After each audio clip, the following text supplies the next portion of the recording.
Hey YouTube, and thanks for watching Junkworks Garage. Well, we are doing the pinion depth in this video.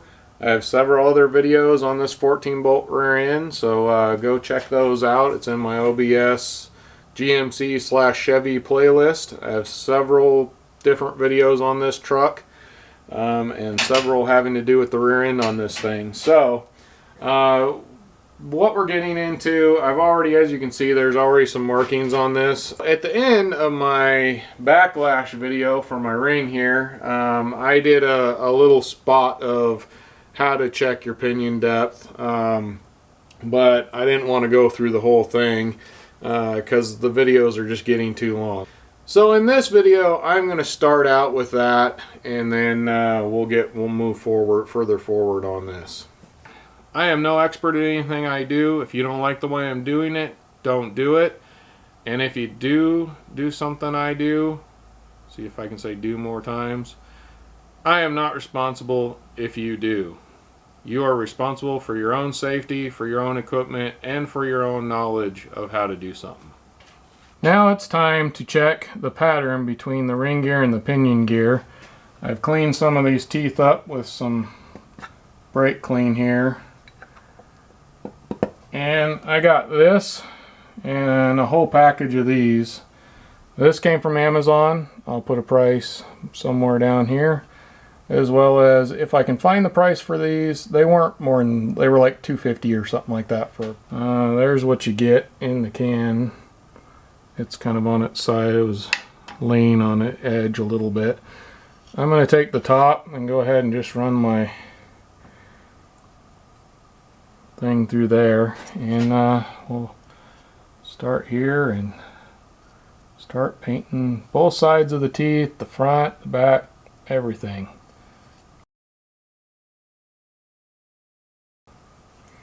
Alright, I'm gonna call that for now, and we're gonna take this for a ride.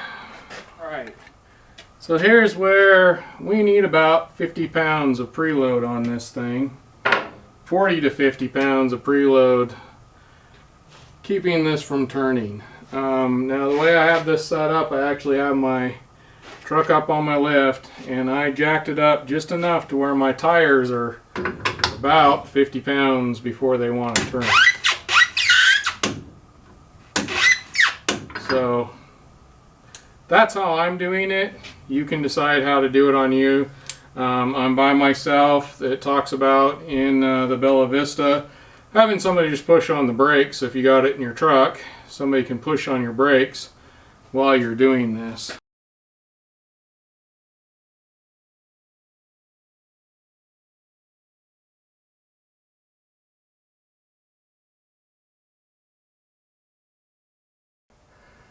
Now we're going to look at the tops of all of them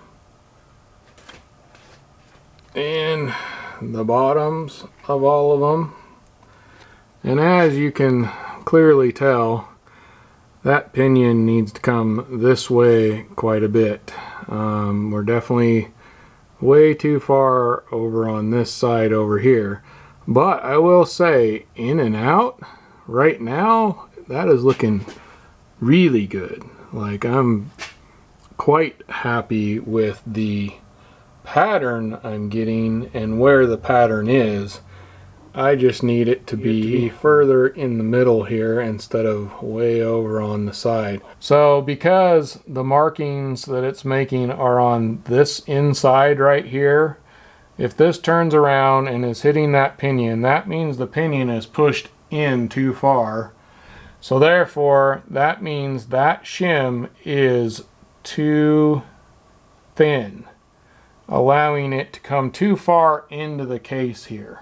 Hopefully that made sense. Basically all I'm saying is I need a thicker shim. So we got a 5/8 socket on the end of the impact here. You don't need an impact. You can use hand tools if you want. If you watched my pinion video, you'll know this was extremely hard to do last time. And also you'll know that The bolt on the top here is longer than the rest. I don't know if it came that way or if somebody put something else in it, but regardless, we're going to put that back on the top. Also, this is where the brake stuff holds on to. Now, I'm leaving that off for now. Normally this would be on here, but I'm leaving that off, and I left it off in the video because I knew I was going to be pulling this in and out more than likely. So we are going to attempt just to pull this out here and hope that it's not going to be near as hard as it was last time, but I think my hopes and dreams are already dashed. And unlike the other video, I'm going to start out with a little bit larger soft hammer here. This thing just sits in that bearing pretty hard. Get the bigger hammer out. I thought maybe turning this and pulling on it would help. I said that in my one video, and I'll do that in another video.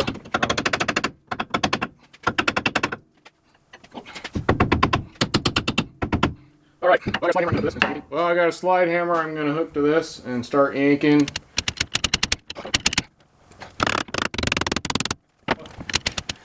Use a sledgehammer quite a bit here, and that got it out a good bit. But I noticed after that, it does seem, taking the 3-pound sledge yet again. This is cast metal. You break it, you buy it. I'll put it that way. So you got to be somewhat careful. And I've noticed that just smacking it kind of on the corner here, I noticed each time I do that, it does seem to come out a little bit more. So earplugs and keep chipping away at it. This part, you never see it on video, and this is why.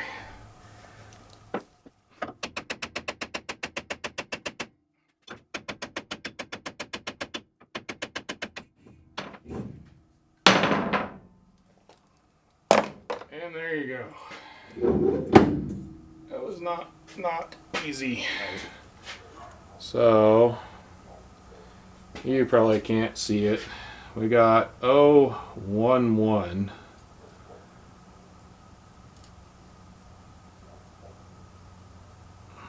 Oh, 11. Oh, 10. So 10 or 11 thousandths is what this is. I think I need at least a couple thousandths, maybe 3 if I can find it. So I'm looking for around 14 thousandths. Right there. Wow, I've gotten lucky lately. The first one out of each box. So there's 14 thousandths right there. 13, 14, 13, 14. I found measuring real close to these circles seems to be the best place to measure on these. So we got a 13 or 14 thousandths shim here. These shims have a direction to them. So when you put them on, first of all, you need to put a bolt in there, and then look and see. You can see that you won't be able to line up the holes if you get it backwards. So this shim needs flipped around. Double check it, put a bolt in there, and now all my holes are lining up. So these shims, at least the ones I got, more than likely the ones you're going to get, are directional. So don't go slapping that on and go putting this in. You need to make sure you got it the right way. Next, there's a flat spot here on the carrier, and then all the rest of them have round spots going all the way around. There's only one flat spot. That flat spot here on the carrier and this little nub right here on the shim both need to go in the same area, and both those need to go to the right hand side of the rig, or passenger side of the rig.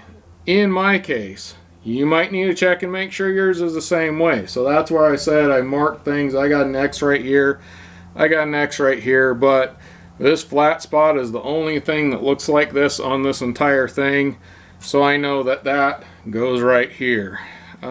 Now this right here goes into, I believe they call it a saddle bearing on the inside. So you need to make sure that this gets inside that before you start doing any beading on this, for lack of a better way of putting it. So we're going to lift this up and we're going to start bringing her in there. I got that, I believe, in there. I'm going to go over here and I'm going to check it out and make sure. And here you can see pretty well whether or not you're going to line up with that. Now, once again, in the video for this, I used this, and it may end up doing that, but I went ahead and brought this in. Whoop. See, it just fell out a little bit here, I can tell. There we go. But I'm going to start with this again and see.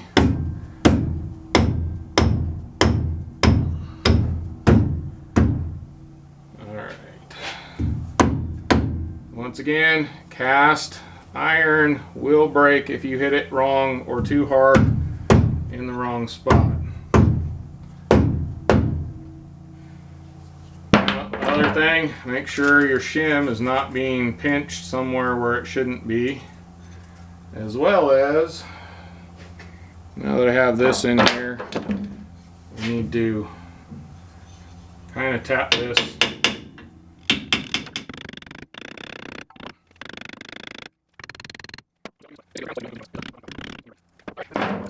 Alright, and then same as last time, pretty much I can go watch all this, but I want to get a bolt in here which kind of holds this where it needs to be and tells me if that's in the right place, and it's not quite there.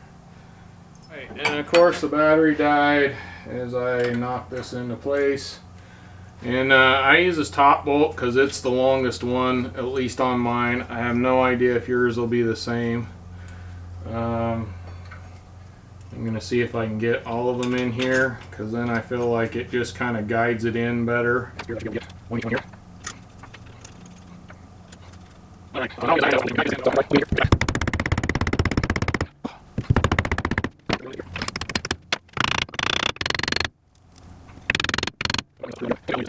Definitely probably boogering this up, so I really don't want to do that, but it seems to be about the only way to get this thing to go in the last little bit. And I really don't like tightening these down to suck it in, but we're real close, so that's kind of what I'm going to do right now. Just a little bit at a time, and you can mess things up doing this, so and give it a couple more whacks just to make sure. Yeah,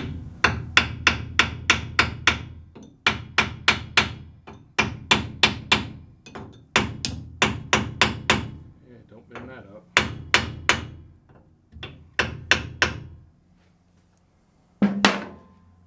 Alright, and I'm going to back these back out.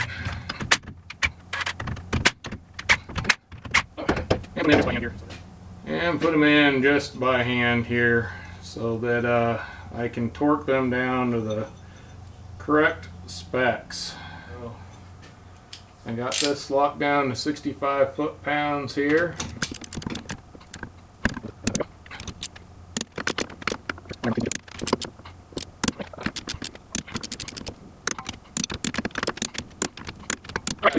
So we broke on through to the other side here.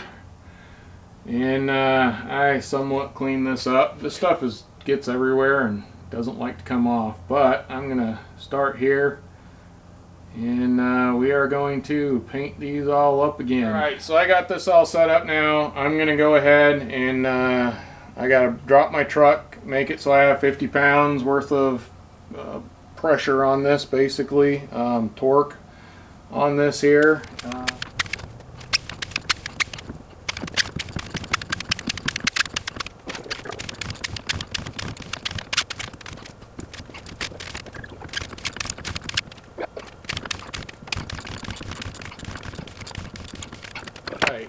So now we do have a pattern, and it's a pretty darn good pattern. It just seems like it's too far over here. Now I am going to go check, because I put a lot more shim in this.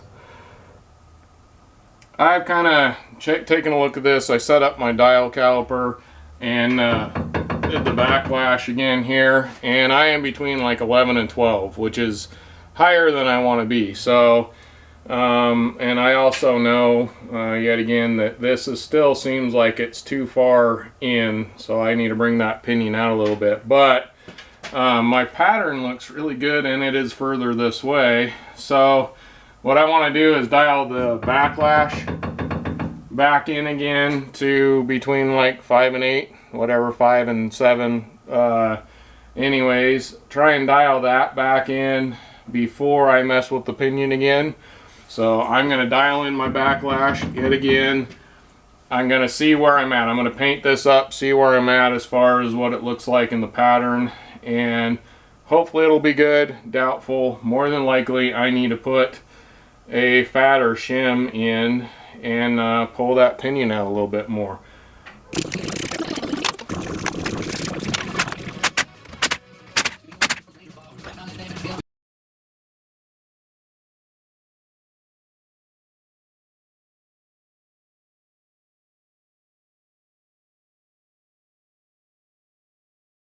Well, confession time.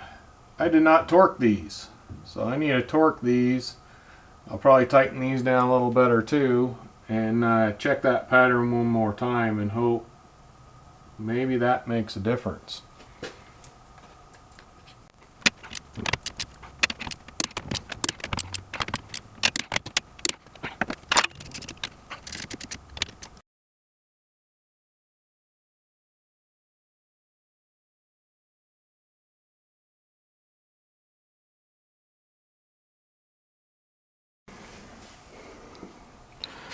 Alright, so I've also figured out this part down here is the drive side, and this part up here is the coast side.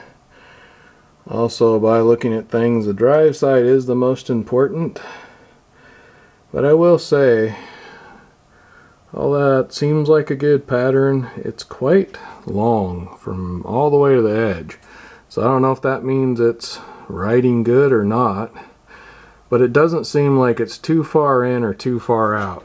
Now this side here, on the other hand, seems like a little better pattern, but yet again too far this way.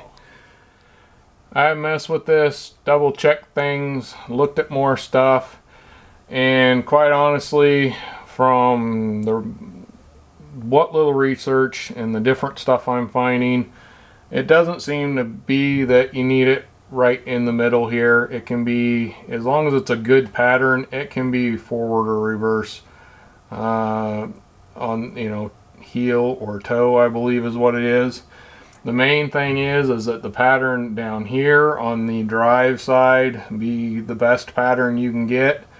And the coast and the drive both look very similar, and that it's in between the teeth, in between here and here.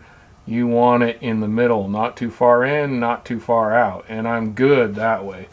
Really good. I'm happy with that. So from, yet again, the research I've done, so don't take it as gospel, do your own research. But from the research I've done, I have a good pattern.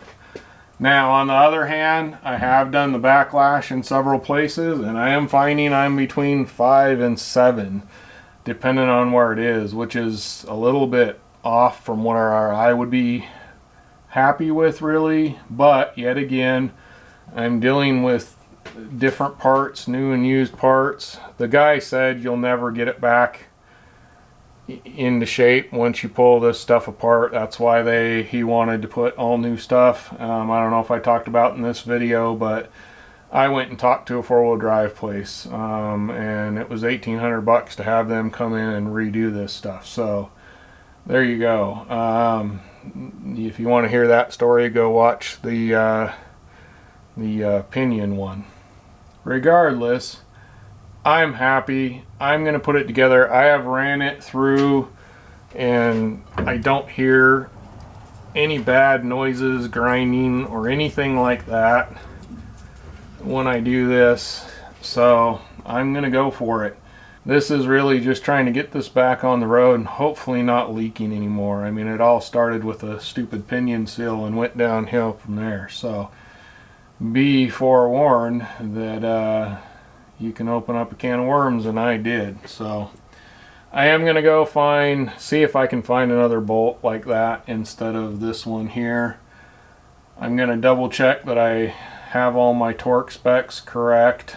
And then I'm putting it back together. Here we are. This was the original bolt, and the guy at the parts store actually noticed, I don't know if you can see that, but this has been cranked on. So I have a feeling that what happened is that the guy over tightened these, messing with the rear end last time, snapped one off, and then put this one in. Now the only reason why I'm definitely not blaming myself for this one is because I have not yet put these in and tried torquing them down. I've just kind of snugged them up a little bit because I knew I was going to have to pull them in and out. So what I did is I actually went to the store and they had them at Napa. I don't know. I'm not even going to show you a number. If you saw a number, that's okay. You definitely have to choose for yourself. Because I could not find any kind of a strength other than kind of something with 3 dots. So I'm kind of assuming that's a 5, maybe grade 5. This one actually doesn't say it, but the guy at the store at Napa assumed it was a grade 5 because it was with other grade 5 stuff. But the reason why I went with this one is because it's got the shoulder, the big shoulder. And I couldn't find anything else that had a shoulder kind of similar to this. But it is too long, even longer than the one that guy put in right there, which is, it's a little bit bent. And the reason why I wanted the shoulder is because this just doesn't sit in there very well. It doesn't go over the top of that. It's supposed to kind of hold the top of that. So regardless, I took that, I cut them down to size. Now, I have a video on doing that. Go check that out. It's a good way to make sure you don't mess up the threads on them when you cut them down. Alright, well, I'm going to go ahead and put those in yet again. Not responsible if you do anything I do. And I got some of this orange Permatex thread locker stuff. Permatex is not a sponsor, I swear. But I do like this product right here especially. I've been using it a lot on things because it's supposed to hold like the strength of the red Loctite, but it's supposed to also be easier to take out when you need to take it out. And yet again, I don't know what the torque is on these. These bolts probably are not the same torque as the other ones. So I'm just going to go with tight. And hope that's not too much or too little. Alright, so those are in, those are in. These are torqued down. I've double checked it. Really, I am ready to start putting some fluids in and button this thing up. Well, button this up and put some fluids in, which will also be in another video, but I'm still hoping to end this video showing you this truck driving. We'll see.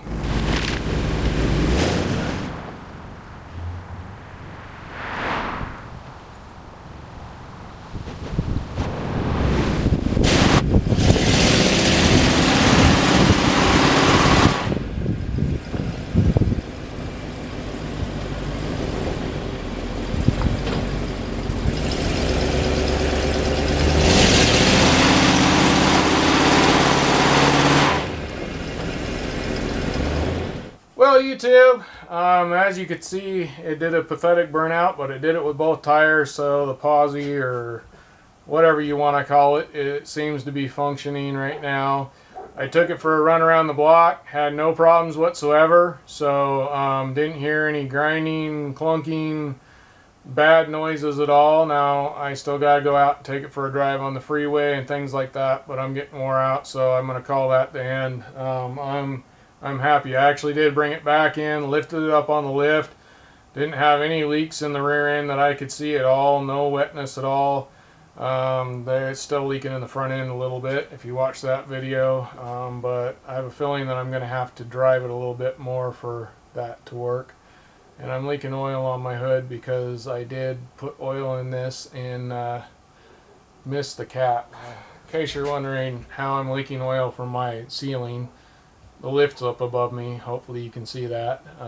If you can't, my lift's up here, and the bar that goes across must be right underneath where I put my oil in at, because it's dripping off the bar up there.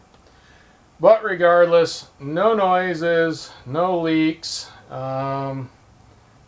It went fine. Both tires turned, so right now I'm going to call it a success. If there are any problems, I will let you know, and I will make a video about it. Don't worry about that. So if you haven't heard anything, that's because everything's going fine. I haven't towed with it or anything like that, so you know, until then you won't know. I do lots of videos on this truck. Yet again, go check out my OBS GMC/Chevy playlist. That is the best place to find all kinds of things that I've done on this rig. Alright, I'm finally done. Thanks for watching Junkworks Garage, where I'm proud to say I'm a jack of all and master of none. You all have a good one.